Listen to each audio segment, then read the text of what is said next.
ఒక్కసారి గెలిచి శాసనసభలో అడుగు పెడితే చాలు అనుకునేవారు ఎంతో మంది ఉన్నారు.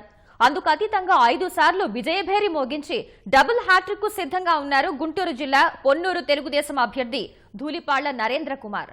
1994 నుంచి జరిగిన అన్ని అసెంబ్లీ ఎన్నికల్లోనూ గెలుపొందిన ఆయన తాజాగా 6వ బరిలో నిలిచారు.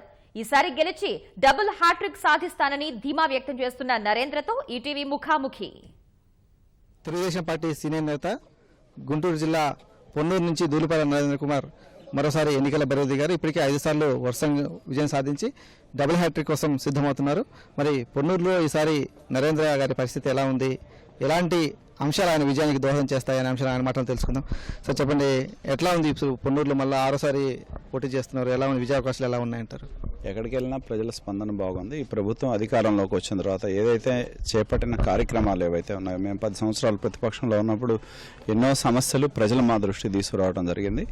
ఆ సమస్యలన్నిటికీ కూడా ఈనాడు ప్రభుత్వం అధికారంలోకి వచ్చిన తర్వాత గ్రామాల్లో ఉన్న సమస్యలన్నిటికీ కూడా ప్రాధాన్యతనిచ్చి మేము ఆ పనులన్నీ కూడా పూర్తి చేయడం జరిగింది. అదేవిధంగా ప్రభుత్వం తీసుకునే సంక్షేమ ఫలాలు పథకాలు ఏవైతే ఉన్నాయో వాటన్నిటిని కూడా పూర్తి స్థాయిలో గ్రామాల్లో పట్టణాల్లో ఉన్న పేద ప్రజలకు అందించడం జరిగింది.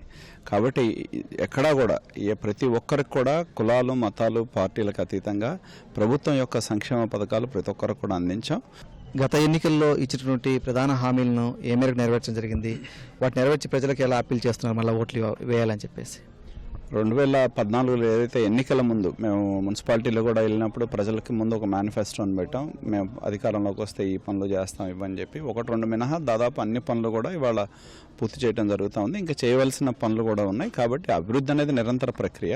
కాబట్టి మిగతా పనులు కూడా పూర్తి చేసి కావాల్సిన నిధులన్నీ కూడా ఉన్నాయి కాబట్టి వాటిని కూడా పూర్తి చేయడం జరుగుతుంది. ప్రధానంగా పొన్నూరు నియోజకవర్గంలో మౌలిక వసతుల కల్పన అంటే రోడ్ల నిర్మాణం కావచ్చు, లేకపోతే తాగునీటి వసతి కల్పించేందుకు ఎలాంటి కృషి జరిగింది మీ 5 ఏళ్ల హయాంలో? ఖచ్చితంగా, ఎందుకంటే అటు ఆర్ఎన్బి కావచ్చు, పంచాయతీరాజ్ రోడ్లు కావచ్చు, ప్రధానంగా వాటన్నిటిని కూడా అభివృద్ధి చేసాం, వైడెన్ చేయడం జరిగింది. అలాగే ఎక్కడికి వెళ్ళినా కూడా ఆర్ఎన్బి రోడ్లు అయితే 7 మీటర్లు 10 మీటర్ల రోడ్లు చేసాం. అలాగే ఎక్కడన్నా వంతెనలు కట్టాలన్నా కట్టడం జరిగింది. ఇప్పుడు ఈ గ్రామం నంబూరు గ్రామం హైవే నుంచి వస్తే వంతెనతో సహా దాదాపు 3.5 కోట్ల రూపాయలు హైవే నుంచి ఇప్పటివరకు రోడ్డు వైడనింగ్ చేయటం, ఊళ్ళోకి రావడానికి ఎటువంటి ఇబ్బంది లేకుండా చేయడం జరిగింది. తాగునీటికి సంబంధించి ఎలాంటి ప్రాధాన్యం ఇచ్చాము? కొన్ని చోట్ల ఇప్పటికి కూడా తాగునీటి సమస్య కొన్ని గ్రామాల్లో ఉందనేది చెప్తున్నమాట ప్రజలు. తాగునీటి సమస్య పెద్దగా గ్రామాల్లో ఎక్కడా లేదు. వాటన్నిటికి కూడా నిధులు శాంక్షన్ అనే పనులు పూర్తి చేయడం జరుగుతూ ఉంది. ఎక్కడైతే అనుమతులు తీసుకోవాలో వాటన్నిటిని కూడా తీసుకున్నాం. ఎక్కడైనా చిన్న చిన్న సమస్యలతో గ్రామంలో ఇబ్బందులు తప్పితే ఎక్కడా కూడా ప్రత్యేకించి అంత తాగునీటికి సమస్యలు లేవు. మేము SC/ST గ్రామాల్లో కూడా SC/ST సప్లాన్ కింద దాదాపు 3 కోట్ల రూపాయలు ప్రత్యేకించి ఆ జనాభా ఉండే ప్రాంతాల్లో స్కీమ్స్ తీసుకురావడం జరిగింది. కాబట్టి ఎక్కడ ఏది ప్రాధాన్యత, ఎక్కడ ఏది అవసరమో దృష్టిలో పెట్టుకొని ఆ పనులన్నీ కూడా మేము శాంక్షన్స్ తీసుకొచ్చి పనులు పూర్తి చేయడం జరిగింది. ఈ సాగునీటి కాలువల ఆధునీకరణ సంబంధించి పనులు ఎంత మేరకు వచ్చాయి? ప్రధానంగా రైతులకు సంబంధించిన సమస్య కదా అది.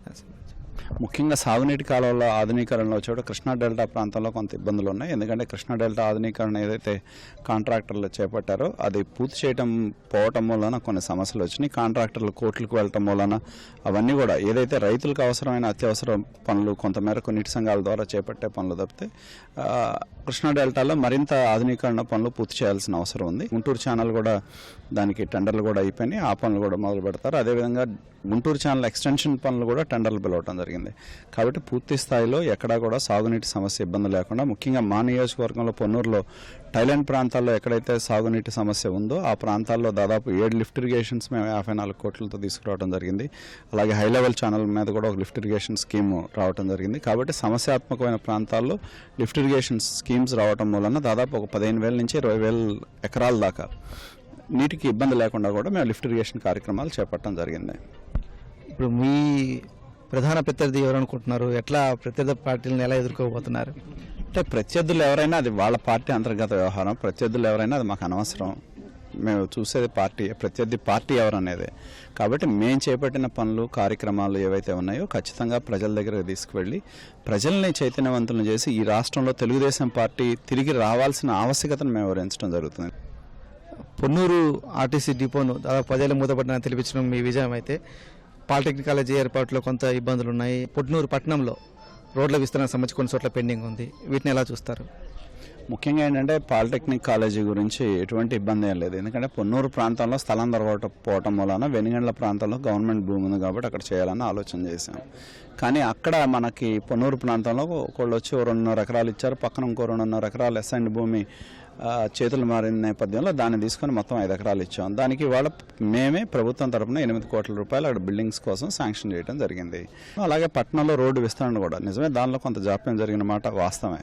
కాకపోతే ఎందుకంటే 2013 చట్టానికి సవరణలు చేయటం మూలన కొంతమంది మనం చూసాం మంగళగిరి ప్రాంతంలో కొంతమంది భూసేకరణ చట్టం సవరణల మీద హైకోర్టుకు వెళ్ళటం, హైకోర్టు ఇంటర్ఫరెన్స్తో కొన్ని డైరెక్షన్స్ ఇవ్వటం, ఆ డైరెక్షన్స్ని ప్రభుత్వం ఖచ్చితంగా పబ్లిష్ చేయాల్సిన నేపథ్యంలో కొంత దానిలో జాప్యం జరిగిన మాట వాస్తవమే. డబ్బులు మేము అన్ని టైఅప్ చేసాం. కాకపోతే భూసేకరణ అనేది ఒక ప్రొసీజర్. అది ప్రొసీజర్లో ఉన్న ఇబ్బందుల్ని ఆ పద్ధతిలో వెళ్తేనే భూసేకరణ అనేది సాధ్యపడుతుంది. లేకపోతే ఎవరొకళ్ళు కోర్టుకు వెళ్తే ముందుకు కూడా వెళ్ళదు. దాదాపు అందరి దగ్గర వాళ్ళు సముఖంగా ఉన్నారు. కాకపోతే మేము కలెక్టర్తో కూడా మాట్లాడటం జరిగింది. కలెక్టర్ ప్రభుత్వానికి లేఖ రాశారు. కలెక్టర్ రెవెన్యూ యంత్రాంగానికి ఒక లేఖ రాయటం జరిగింది. భూసేకరణ చట్టం పరిధిలో కాకుండా దీన్ని ఏదైతే ఈ సోషల్ సర్వే ఏదైతే ఇంపాక్ట్ సర్వేతో సంబంధం లేకుండా భూసేకరణ చేయడానికి అనుమతి ఇవ్వాలని చెప్పి కూడా ఆ ప్రక్రియ పూర్తి చేయడానికి ఇవ్వాలని చెప్పి పంపించడం జరిగింది. అది వచ్చిన తర్వాత అది రాగానే వెంటనే అదంతా కూడా ప్రొసీజర్లో పూర్తి చేస్తాం.